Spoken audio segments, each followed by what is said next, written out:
Днеска ще гледаме какво трябва да направиш, за да промениш живота си към хубавото.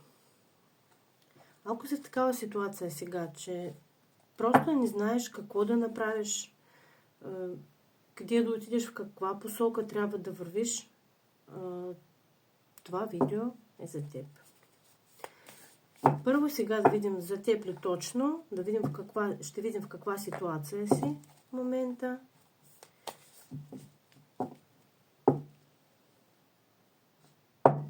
Ако тези думи ще бъдат за теб, значи ще гледаш.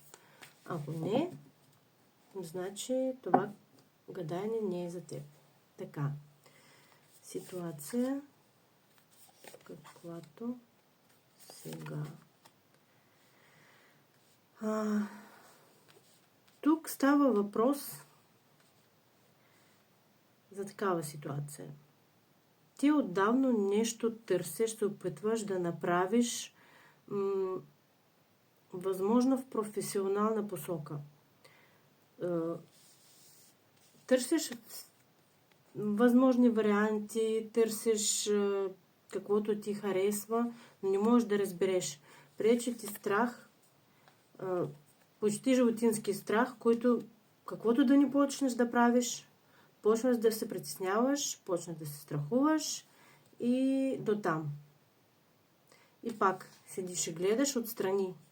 Не правиш стъпки, които трябва да направиш. Просто гледаш отстрани, мислиш, че трябва нещо да промениш, но поради страх ти пречи, не можеш нищо да направиш. Ако тази ситуация е твоя, значи сега ще видим какво трябва да направиш да си промениш живота. Така.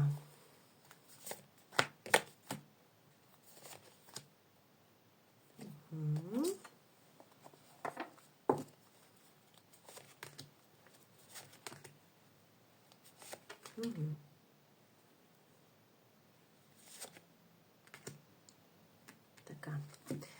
Значи, какво говорят картите? Първо, че по принцип ти имаш всичко. Не ти липсва нищо за това да промениш живота, да направиш каквото искаш, да направиш тези стъпки, които ще те доведат към твоята цел. Но и това е справедливо. Явно, че ти отдавна се занимаваш с това нещо. Отдавна търсиш пътя, по който можеш да смениш всичко. И още карти казват, че ти имаш защита. Няма от какво да се притесняваш, няма от какво да се страхуваш. Абсолютно имаш всичко в твоите ръце и имаш и защита. Твоите страхове, които ти имаш, просто идват от твоето вътрешно състояние.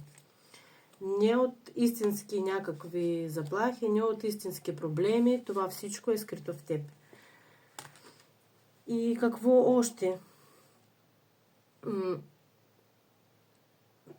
Просто трябва да си направиш точен план. Ти си модератор, ти си автор на твой живот, на твой сценарий и просто няма за какво да се притесняваш. Първо да направиш точен план какво искаш. И да знаеш, че ще има и някакви разрушения, защото да се промени нещо, първо трябва предварително да се изчисти територията, да се подготви към новия план, към новия живот. Трябва всичко, което ти пречи, трябва да се изчисти. Така че няма за какво да се притесняваш. Каквото да стане, ще стане всичко за хубаво. И още една карта, която говори, че ти имаш достатъчно силен характер. Достатъчно имаш сили всичко да направиш. Но единствено не трябва да лъжеш на себе си и на други. Например,